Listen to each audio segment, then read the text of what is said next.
Hello, my friends, my family, and my fans. I am Andrew Ditch. I have been diagnosed with autism and intellectual disability. Today, I want to talk about a really important topic. This is very important for millions of other adults with autism. This topic shows how incompetent the medical and mental health field really is. You go to a doctor when something bothers you, like when physical pain, stomach problems, or even when your behaviors are not seen as the social norm. This is where I start with how incompetent doctors are in identifying autism and intellectual disability, and how they often can use masking as a way to misrepresent someone's behaviors as noncompliance or argumentative rather than part of their intellectual disability or developmental disability. Autism-specific expertise. What it actually means a clinician with autism-specific expertise understands. D. Behavior is communication instead of noncompliance. They ask, what is the unmet need? What is the sensory load? What is the communication barrier? What is the executive function demand? Below is a deeper, clearer, and more practical expansion of behavior as communication, one of the most essential components of true autism-specific expertise. This section shows exactly how a competent clinician interprets behavior, what questions they ask, and what this looks like in real life. Glowing Star 3. Autism-specific expertise. What it actually means. D. Behavior as communication. A clinician with autism-specific expertise does not see behavior as defiance, resistance, manipulation, or noncompliance. They understand that all behavior communicates something, especially when communication, sensory, or executive function demands exceed capacity. Instead of asking, "Why won't you do this?" they ask, "What is this behavior telling me?" Below is what that looks like in practice. 1. What is the unmet need? Autistic behavior often reflects overwhelm, confusion, fatigue, pain, hunger, need for predictability, need for clarity, need for downtime, need for control in a chaotic environment. Real-life example. A client cancels sessions last minute. Crossmark non-expert interpretation. You're avoiding therapy. White heavy checkmark, autism-informed interpretation. What need wasn't met? Were they overloaded? Did they need more predictability? Was the day too demanding? Did they need written reminders? The clinician explores the context, not the behavior problem. 2. What is the sensory load? Autistic distress often comes from bright lights, loud noises, strong smells, crowded spaces, unpredictable environments, clothing, discomfort, temperature issues. Real-life example. A client becomes irritable and stops responding during session. Crossmark non-expert interpretation. You're being oppositional. White heavy checkmark, autism-informed interpretation. What sensory input is overwhelming right now? Is the room too bright? Is the HVAC humming? Is the chair uncomfortable? Is the client hungry or overstimulated? Sensory overload is a neurological event, not a behavioral choice. 3.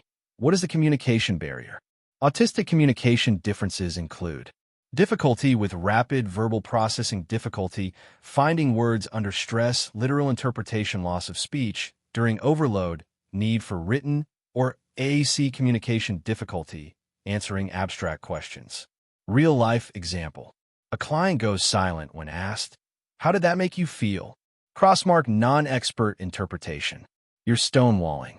White heavy checkmark, autism-informed interpretation. What communication barrier is happening? Do they need more processing time? Do they need the question rephrased? Do they need a visual or written prompt? Are they in shutdown? Silence is communication. It signals overload, not defiance. 4. What is the executive function demand? Executive function challenges effect. Planning, initiation, task, switching, working memory, organization, follow-through, time management. Real-life example. A client doesn't complete therapy homework. Crossmark non-expert interpretation. You're not motivated. White heavy checkmark, autism-informed interpretation. What executive function demand was too high? Was the task too vague?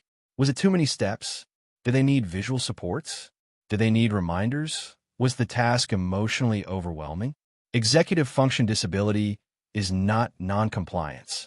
What this looks like in a real therapy session. Client: I didn't do the worksheet. Non-expert clinician: You need to try harder. Autism competent clinician: Let's figure out what got in the way. Was it sensory overload? Was the task unclear? Did it require too many steps? Did you need more support or reminders? The clinician collaborates rather than blames. The core insight: autism-specific expertise means the clinician understands that behavior is information, not defiance. They ask, what is the unmet need? What is the sensory load? What is the communication barrier? What is the executive function demand? This approach prevents misdiagnosis, reduces shame, improves safety, builds trust, makes therapy accessible, supports real progress. It transforms therapy from punitive to supportive, from fixing behavior to understanding the person. No required autism training in mental health licensure across psychology, psychiatry, counseling, and social work. Autism training is not required for licensure. Graduate programs may offer 0 to 5 hours of autism content, usually child-focused. Adult autism, sensory processing, AC, shutdowns, meltdowns, and executive function disability are almost never covered. Systemic effect: clinicians graduate fully licensed yet unprepared to recognize autistic distress, adapt therapy, or distinguish autism traits from mental health symptoms. Below is a deeper, clearer, and more comprehensive expansion of this point, written in a way that captures the systemic failure, the real-world consequences, and the structural reasons behind the lack of autism-specific expertise in mental health licensure. This version is ready for use in reports, advocacy materials, presentations, or training modules. New Moon 1. No required autism training in mental health licensure. Across psychology, psychiatry, counseling, and social work, there's a striking and dangerous gap. Autism training is not required for licensure in most jurisdictions.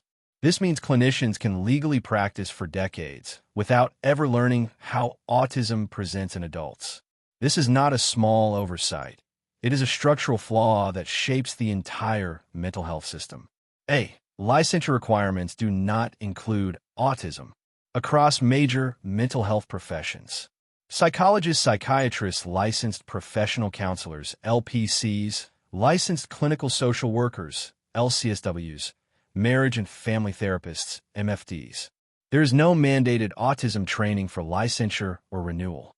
What this means: a clinician can complete a doctorate in psychology without learning how autistic adults communicate distress, that a psychiatrist can prescribe medication for autistic patients without ever being trained in autistic sensory profiles, or shutdowns, that a social worker can run crisis interventions without knowing how autistic trauma differs from neurotypical trauma.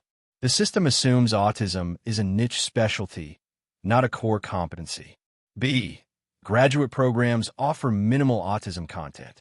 Most graduate programs provide 0 to 5 hours of autism education content that is almost entirely child-focused training centered on early childhood signs, behavioral interventions, developmental milestones, school-based supports. What is missing? Adult autism, masking and camouflaging sensory processing differences, shutdowns and meltdowns, autistic trauma pathways, AAC, and alternative communication, executive function disability, autistic burnout, intersectional disparities, how autism interacts with mental health conditions. Clinicians graduate knowing how to identify autism in a 4-year-old boy, but not in a 28-year-old woman, a 40-year-old black man, or a non-speaking adult.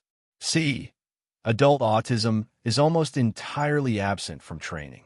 Even when autism is mentioned, it is framed as a childhood disorder, a developmental delay, a behavioral issue, something outgrown or treated in childhood. This leaves clinicians unprepared to recognize autistic burnout, masking collapse, sensory-driven panic shutdowns mistaken for stonewalling, meltdowns mistaken for anger issues, literal communication mistaken for lack of insight, executive function disability mistaken for noncompliance. Adult autism is treated as an afterthought or not treated at all. No training in sensory processing or AAC.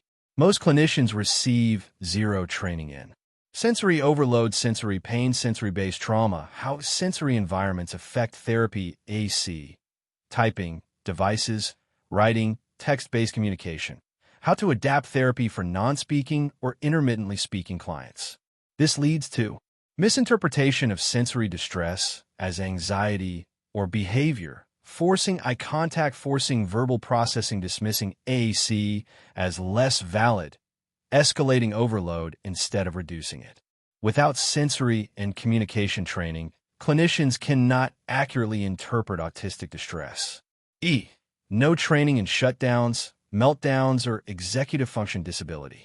Shutdowns and meltdowns are core autistic experiences, yet clinicians are rarely taught what they look like, what triggers them, how to prevent them, how to respond safely, how to distinguish them from psychiatric symptoms. Executive function disability is also misunderstood. Clinicians often mislabel task paralysis as avoidance, missed appointments as lack of motivation, difficulty with forms as noncompliance, slow processing as resistance. These misunderstandings lead to misdiagnosis and inappropriate treatment. Systemic effect. Clinicians graduate unprepared. Because autism is not required in licensure or training, clinicians enter the field unable to recognize autistic distress. They misinterpret autistic traits as mental health symptoms. They apply neurotypical therapy models without adaptation. They escalate sensory overload instead of reducing it. They miss trauma, depression, anxiety, and suicidality. They unintentionally harm autistic clients. They contribute to diagnostic overshadowing. They reinforce stigma and bias. They push autistic adults into crisis systems instead of preventive care. This is not an individual clinician failure. It is a system design failure. Glowing star, the core insight. When autism training is optional, inconsistent, or absent, the entire mental health system becomes unsafe for autistic adults. Clinicians graduate, fully licensed, legally qualified, confident in their skills, yet unprepared to recognize, interpret, or treat autistic distress. This gap is one of the root causes of misdiagnosis, inappropriate treatment, crisis, escalation trauma, in care avoidance of the mental health system, increased suicide risk. Autism-specific expertise is not a specialty. It is a basic competency that should be required for safe, ethical mental health practice. If you're interested in disability topics, such as treatment, support, accommodations, and rights, like this video and subscribe for more inclusive content. I will talk to you on my next video.